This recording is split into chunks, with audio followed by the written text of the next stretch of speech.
बिस्मिल्लाहिर्रहमानिर्रहीम। अस्सलाम वालेकुम नाज़रीन, आप यूट्यूब चैनल देख रहे हैं। मैं इमरान खान हूँ। बहुत आम खबरें हैं और सिचुएशन जो है वो बड़ी टेंस होती चली जा रही है। अब जब मैं ये वीलॉग कर रहा हूँ तो इससे जो अगला वीलॉग होगा तो वो उस वक्त होगा जब एहतजाज शुरू हो चुका होगा, क्योंकि अब चंद घंटे बाकी हैं और सुबह से एहतजाज का आगाज़ हो जाएगा।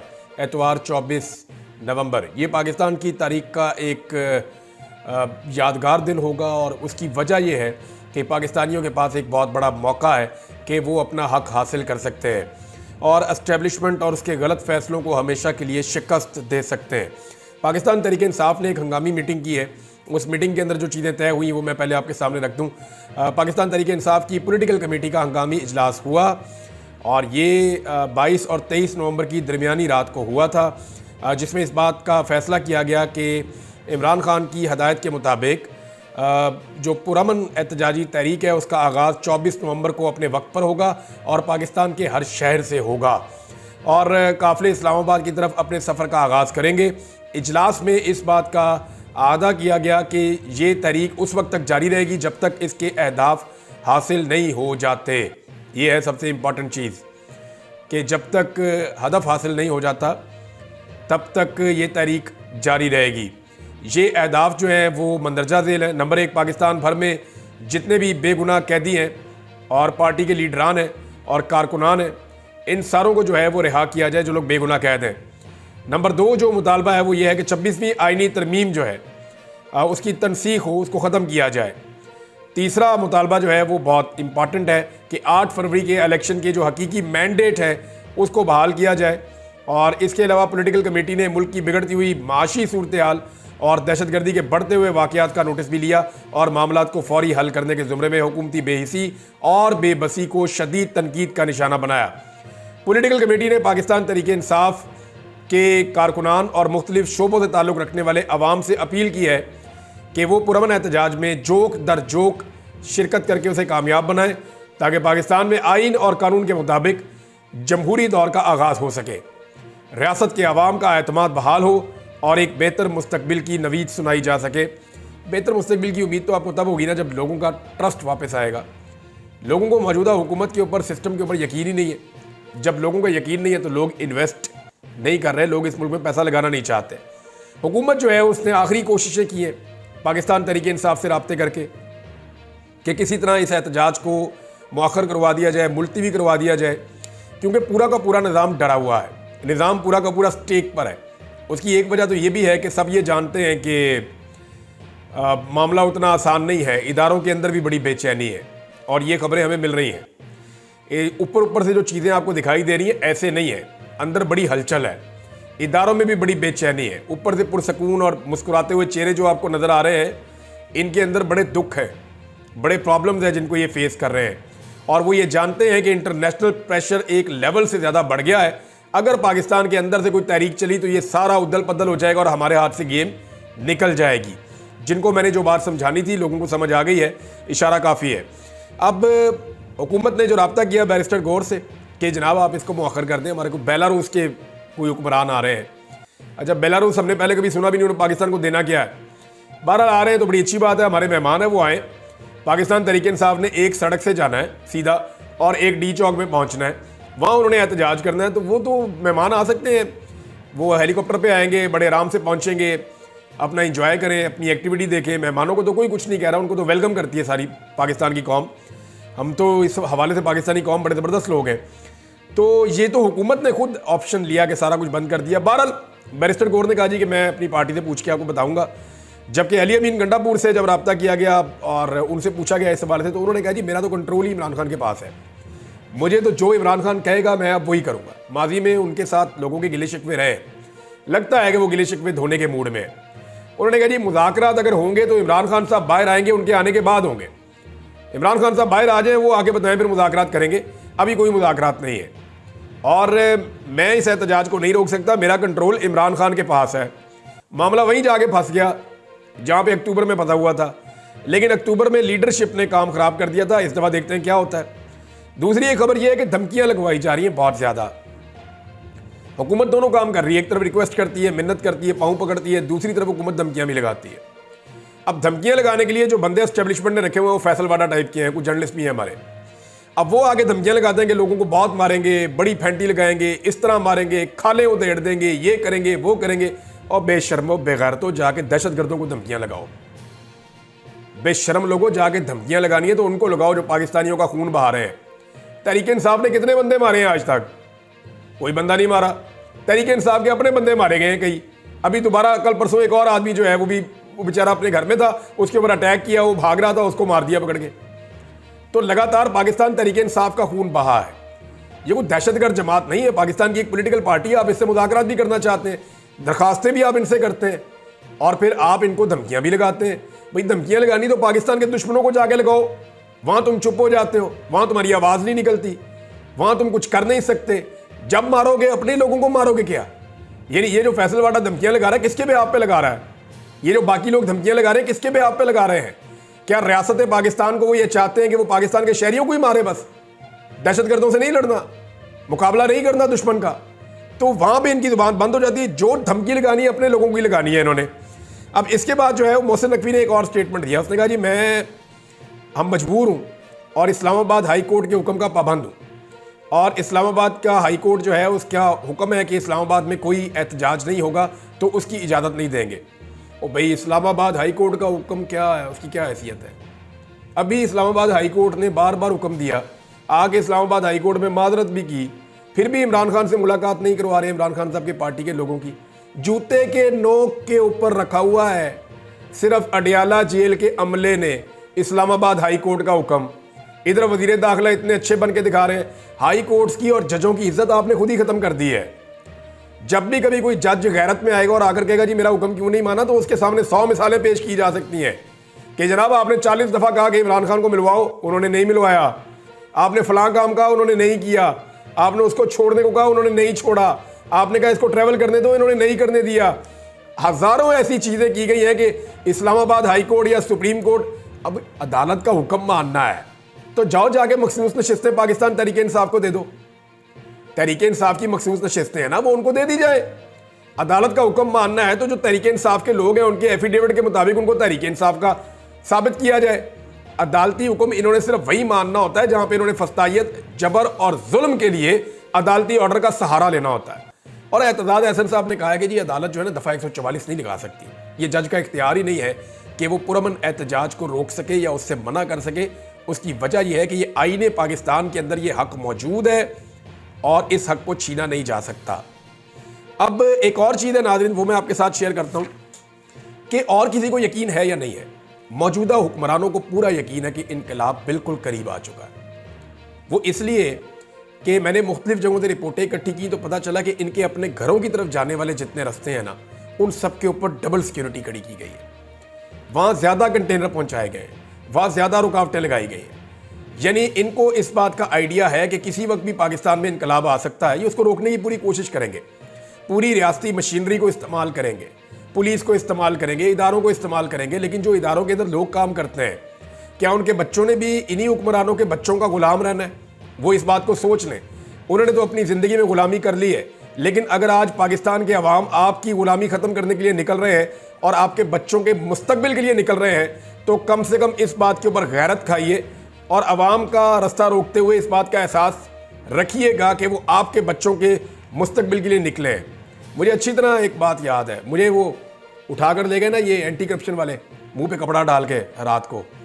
वहाँ जाके इनका कोई सीनियर ऑफिसर था, वो आ गया, डायरेक्टर था, वहाँ मुझे बांध के बैठाया हुआ था। वो मुझे आकर कहता है कि इमरान भी अपने बच्चों का सोचे। मैंने कहा मैं तो तेरे बच्चों का भी सोच रहा हूँ भाई, मैं सिर्फ अपने बच्चों का तो नहीं सोच रहा। तो वो बंदा चुप हो गया। फिर उसने मुझे कहा कि यार हम आपको डिज़र्व नहीं करते, हम लोग बड़े बुरे लोग हैं। मैं बाहर से बड़े ख्वाब देख कर आया था इस मुल्क में कि मैं तब्दीली लेकर आऊँगा, मैं सरकारी नौकरी करूँगा, इंसाफ करूँगा, और हमने कुछ भी नहीं किया। इमरान भाई सीरियसली हमने इस मुल्क को बर्बाद कर दिया। ये उस बंदे ने मुझे बात की थी। बहरहाल इनको पूरा यकीन है कि इनकलाब दस्तक दे रहा है और बहुत करीब पहुँच गया है। उसे कुचलने के लिए पूरी रियासती मशीनरी और वसाइल लगा रहे हैं। इतने डरे हुए हैं कि अपने घरों की तरफ आने वाले रास्ते सबसे ज़्यादा इन्होंने बंद किए हुए हैं, पूरा बंदोबस्त वहाँ लगाया हुआ है। ये जो मैच है ना इस वक्त 24 नवंबर वाला, ये मैच इमरान खान बगैर डरे खेल रहा है। इमरान खान एक बात करते हैं ना कि जो टीम हार के डर से मैदान में उतरती है वो जीत नहीं सकती, और ये टीम जो है वो हार के डर से मैदान में उतर रही है। हुकूमती टीम इस वक्त हारने से डर रही है और उनका बंदोबस्त ये बता रहा है, तो डरी हुई टीम जीत नहीं सकती। इमरान खान के पास खोने के लिए है कुछ नहीं। दो स्टेटमेंट आपके सामने रखता हूं, आपको आइडिया हो जाएगा। इन दोनों को आप जोड़कर देखें, आपको आइडिया हो जाएगा उसके दिमाग में क्या चल रहा है। इमरान खान ने एक स्टेटमेंट दिया कि या तो मैं मारा जाऊंगा या जीत जाऊंगा। इसका मतलब है उसने अपना सारा कुछ दांव पे लगा दिया। इमरान खान के पास और कुछ दांव के ऊपर लगाने के लिए नहीं है, उसने अपनी जान भी दांव पे लगा दी है कि या तो मैं मारा जाऊंगा या जीत जाऊंगा। दूसरा स्टेटमेंट उसने कहा था कि मेरी आजादी का फैसला पाकिस्तान में होगा। यानी इमरान खान ने अपना सारा कुछ दांव पर लगाकर पाकिस्तान के अवाम के साथ अपनी उम्मीदें बांध ली है कि जब मैंने तो अपना सारा कुछ दांव पे लगा दिया, मैंने अपने हिस्से की मार भी खा ली, बल्कि ज्यादा मार खाई है, लेकिन मैंने भरोसा अल्लाह रब्बुल इज्जत के बाद अपनी अवाम के ऊपर किया हुआ है। वो बाहर किसी को नहीं कह रहा मुझे छुड़ाओ, कोई डील नहीं कर रहा, किसी से राब्ता नहीं कर रहा। वो एक ही बात कर रहा है कि मेरी पब्लिक फैसला करेगी, ये बंद कमरों के फैसले नहीं होंगे। तो अब अवाम के ऊपर डिपेंड करता है कि एक आदमी जिसने अवाम के लिए कुर्बानी दी है, क्या अवाम उसे अकेला छोड़ देंगे?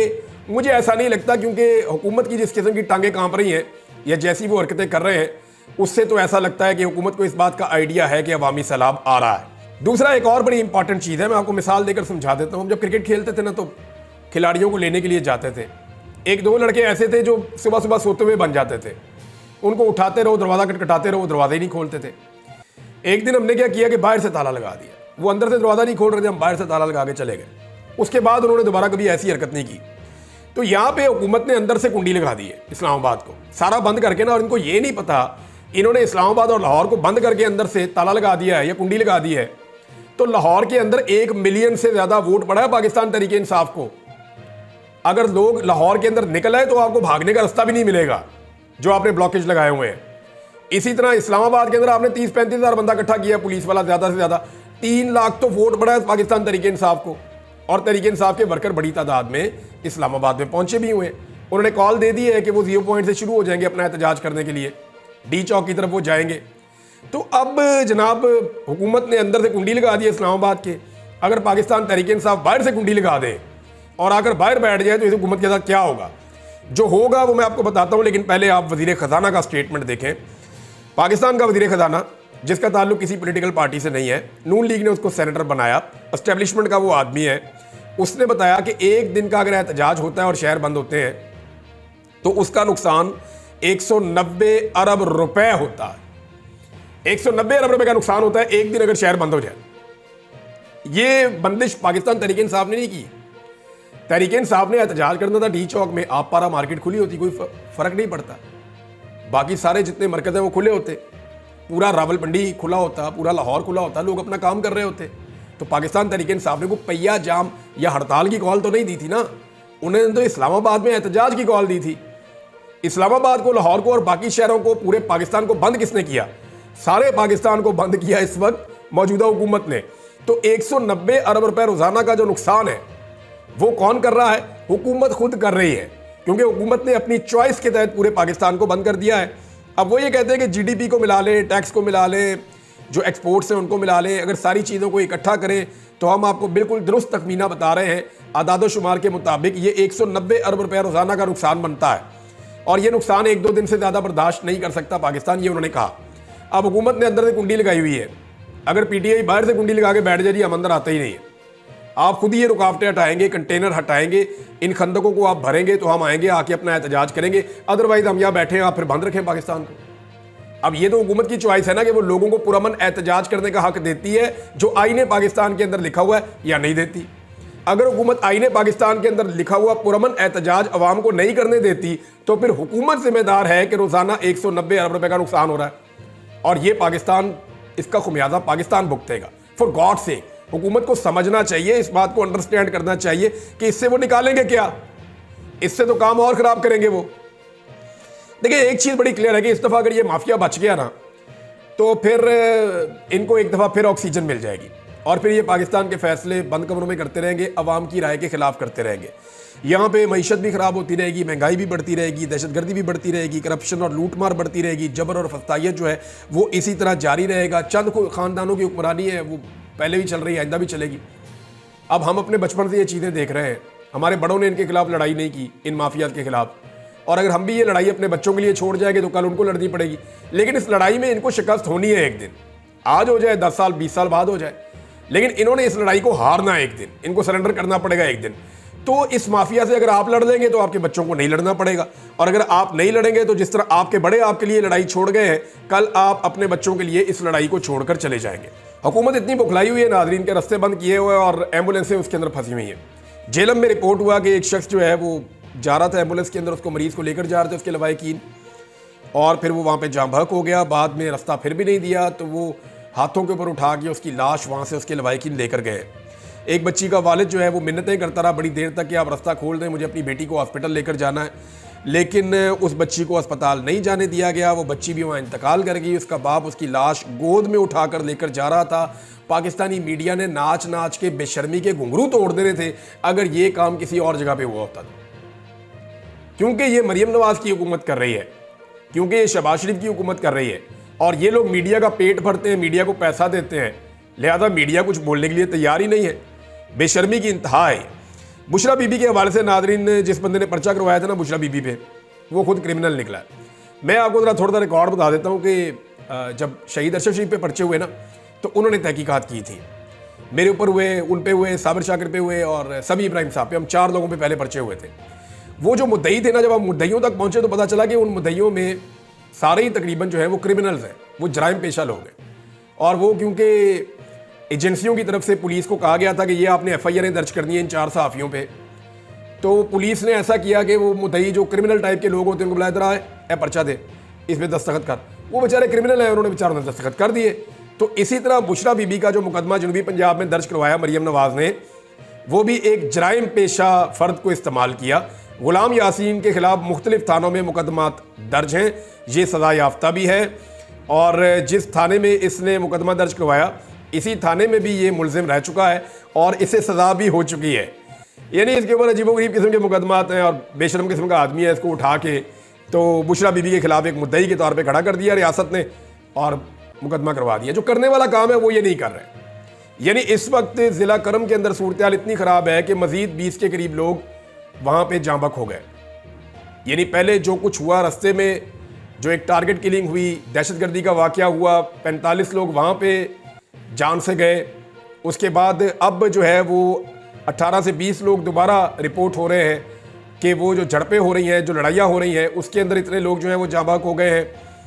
हुकूमत का वफद, खैबर पख्तूनख्वा हुकूमत का एक वफद हेलीकॉप्टर के ऊपर जा रहा था, उनके ऊपर भी फायरिंग हुई है और उनको वज़ीर आला ने भेजा कि जाओ जाके वहाँ पर रिपोर्ट तैयार करके वो हमारे साथ शेयर करो, हम देखें कि यहाँ पर अमन कैसे लाया जा सकता है।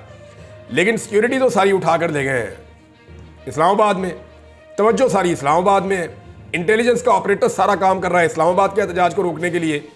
तो फिर पारा चनार क्या बेचता है? पारा चनार के अंदर लोग थोड़ी हैं, वो तो जानवर ऐसे लगता है जो जान से जा रहे हैं, जो मारे जा रहे हैं। शायद वो पाकिस्तानी शहरी नहीं है। यानी मरियम नवाज ने थोड़े दिन पहले जो एक जुमला बोला था ना, जो फैसल वाडा के मुंह से रिपोर्ट हुआ, मैंने इरशाद भट्टी के उसमें पढ़ा तहरीर में, तो इनके सामने अवाम की इतनी औकात है। याद है इसने अरशद शरीफ का मजाक भी उड़ाया था डेड बॉडी का। इनके दिल में इंसानियत नहीं है, इनके दिल में इंसानियत है ही नहीं। यानी चाइनीज़ को भी ये कहा मुबैना तौर पे कि लोग तो मरते रहते हैं। यानी अंदाज़ा कीजिए आप, इतने बेहिस लोग हैं। अब तक के लिए इतने, अपना ख्याल रखिएगा, अपने चैनल का भी अल्लाह हाफ़िज़।